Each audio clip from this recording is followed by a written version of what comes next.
अब हम मूल अधिकारों की चर्चा को आगे बढ़ाते हुए अनुच्छेद 15 की चर्चा करेंगे, जहां धर्म, मूल वंश, जाति, लिंग और जन्म स्थान के आधार पर किसी भी तरीके का विभेद निषिद्ध माना गया है। ऐसा भेद देश में नहीं होगा, राज्य में नहीं होगा। संविधान भारत के नागरिकों को यह मूल अधिकार देता है।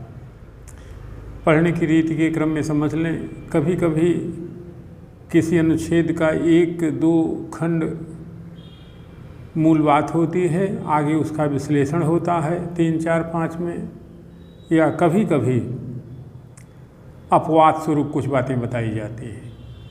तो अनुच्छेद 15 का खंड 1-2 नियम है,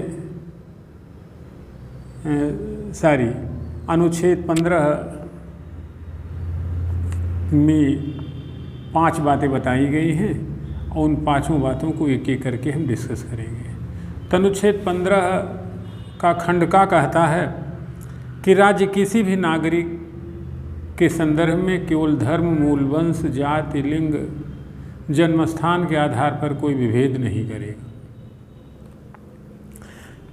खंड 2 कहता है कि कोई नागरिक केवल धर्म, मूल वंश, जाति, लिंग, जन्मस्थान या इनमें से किसी एक के आधार पर, तो खंड खा का पहला पॉइंट है, दुकानों, सार्वजनिक भोजनालयों, होटलों और सार्वजनिक मनोरंजन के स्थलों में प्रवेश, या खंड खा का दूसरा भाग, पूर्णतः या राज्य निधि से पोषित या साधारण जनता के प्रयोग के लिए समर्पित कुओं, तालाब, स्नान घाटों, पार्कों, सार्वजनिक समागम के स्थानों के प्रयोग के बारे में किसी भी तरीके की निर्योग्यता, दायित्व, निर्बंधन या शर्त के अधीन नहीं होगा।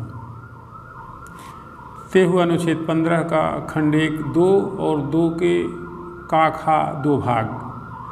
तीसरा खंड कहता है कि इस अनुच्छेद की कोई बात राज्य को स्त्रियों और बालकों के लिए कोई विशेष विधि बनाने से निवारित नहीं करेगी। अब यह बात जो है 2-3 के विश्लेषण के संदर्भ में आएगी, 1 और 2 के विश्लेषण के संदर्भ में आएगी। चौथी बात, इस अनुच्छेद या अनुच्छेद 29 खंड 2 की कोई बात राज्य को सामाजिक व शैक्षणिक दृष्टि से पिछड़े हुए लोगों के लिए कोई विशेष उपबंध बनाने से निवारित नहीं करेगी। यानी कि वह चाहे तो अनुसूचित जातियों, जनजातियों और पिछड़ों के लिए कोई खास व्यवस्था शिक्षा के क्षेत्र में कर सकती है। खंड 5, अभी हाल में 31 दिसंबर 2005 को 104वां संविधान संशोधन पारित किया गया, जहां यह कहा गया कि निजी क्षेत्र के शैक्षणिक संस्थानों में भी OBC, SC, ST के विद्यार्थियों को आरक्षण देने की व्यवस्था की गई। दीगर बात है कि अल्पसंख्यक इसमें नहीं रखे गए, इसकी परिधि से बाहर रखे गए क्योंकि उनके लिए अलग से व्यवस्था है। अब आप देखेंगे तो अनुच्छेद 15 का मूल खंड 1 और 2 है और 3, 4, 5 उसके अपवाद बताए गए। यह होना चाहिए, यह उसका विश्लेषणात्मक संदर्भ है, किन संदर्भों में यह लागू होगा, किन संदर्भों में यह लागू नहीं होगा। दूसरी बात, खंड 1 राज्य पर विभेद का प्रतिषेध लगाता है, वहीं दूसरी ओर खंड 2 व्यक्ति से व्यक्ति के विभेद पर प्रतिषेध लगाता है।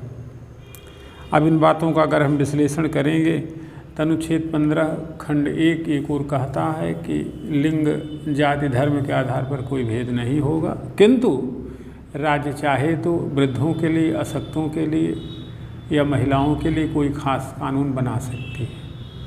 जैसे महिला शैक्षणिक दृष्टि से या नर्सिंग के काम के लिए काफ़ी उपयुक्त मानी जाती हैं और यह माना जाता है कि रात्रि के शिफ्ट में काम करना, खदानों में काम करना उनके सेहत और स्वास्थ्य के लिए ठीक नहीं है, तो राज्य चाहे तो ऐसा कोई कानून बना सकता है कि महिलाएं रात की शिफ्ट में काम न करें या खदानों में काम न करें, या शिक्षा के क्षेत्र में खास और प्राइमरी एजुकेशन उन्हें विशेष प्रतिनिधित्व दिया जाए क्योंकि ममत्व की प्रतीक होती हैं और बच्चों के शैक्षणिक आधार को मेंटेन करने में काफ़ी सहायक होंगे।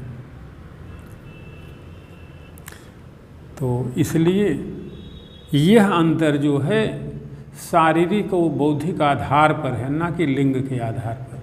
तो राज्य चाहे तो महिलाओं के लिए ये सब व्यवस्थाएं कर सकती है कि वह खदानों में काम न करें, रात्रि की शिफ्ट में काम न करें और शिक्षा और नर्सिंग के क्षेत्र में उनका खास प्रतिनिधित्व हो। तो ऐसा विभेद न्यायालय कहता है कि हो सकता है, राज्य ऐसा भेद कर सकता है। वैसे भी हमने अनुच्छेद 14 में आपसे डिस्कस किया है कि राज्य चाहे तो विशेष प्रयोजनों के लिए अपने नागरिकों में भेद कर सकता है। इसी क्रम में एक डीपी जोशी का मसला आया 1955 में, जिसमें मध्य प्रदेश मेडिकल एसोसिएशन ने यह नियम बनाया कि वे विद्यार्थी जो राज्य के बाहर के होंगे, जिनका घर राज्य में नहीं होगा, उनको अतिरिक्त शुल्क देना पड़ेगा। तो यह बात कोर्ट में लाया गया, लेकिन कोर्ट ने बात को खारिज कर दिया और कहा कि वस्तुतः अनुच्छेद 15 जन्म स्थान के आधार पर विभेद का प्रतिषेध करता, न कि आवास स्थान के आधार पर। इसलिए मध्य प्रदेश मेडिकल एसोसिएशन का यह नियम कि बाहर के विद्यार्थियों को अतिरिक्त शुल्क देना पड़ेगा, यह वैध है। इसी तरीके से ध्यान देंगे तो अनुच्छेद 15 का खंड 2 सामाजिक कुरीतियों को दूर करने में सहायक है। यानी कि सार्वजनिक स्थान, चाहे मठ हो, मंदिर हो, गुरुद्वारे हों, यहाँ पे किसी भी तरीके का भेद नहीं होगा। स्नान घाट हों, तालाब हों, जो समाज के लिए हों, तो उसमें यह कहना कि ये अमुक वर्ग के हैं, इस नाते इस तालाब पे, इस स्नान घाट पर या इस मंदिर में नहीं आएंगे, यह बात उचित नहीं होगी। तो अनुच्छेद 15 खंड 2 सामाजिक कुरीतियों को दूर करने में योग देता है। अनुच्छेद 15 का खंड 3 कोई विधान जो स्त्रियों और बालकों के लिए विशेष उपबंध करने का विधान करता हो तो उसे असंवैधानिक नहीं माना जाएगा।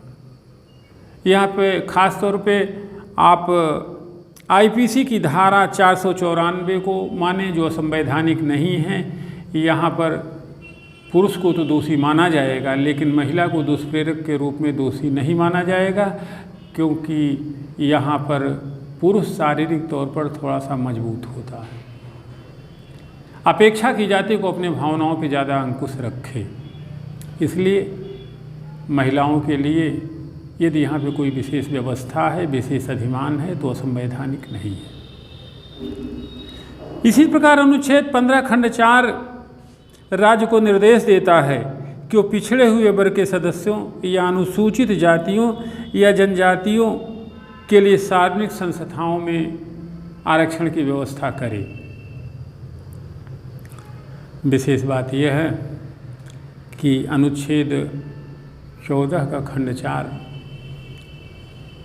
विशेष परिस्थितियों में जोड़ा गया। यह संविधान के पहले संशोधन के उपरांत जोड़ा गया। यह विवाद था चंपकम दोरई राजन बनाम मद्रास राज्य विवाद।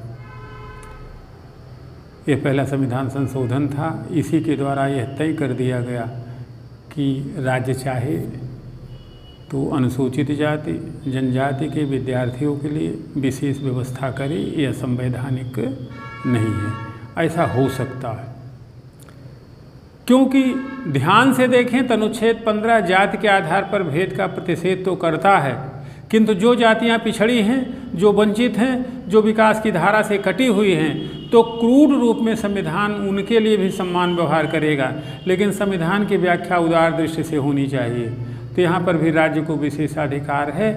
इस विवाद के बाद कि यह धरातली विवाद था, 1951-50 का विवाद था, जल्दी आया था, और इसी के बाद पहला संविधान संशोधन किया गया। और पहले संविधान संशोधन के बाद इसमें यह खंड जोड़ा गया और राज्य को विशेष अधिकार दिया गया कि वह इन वर्ग के लोगों के लिए विशेष व्यवस्था आरक्षण की करे। तो इसे आरक्षण के संबंध का संशोधन भी कहते हैं।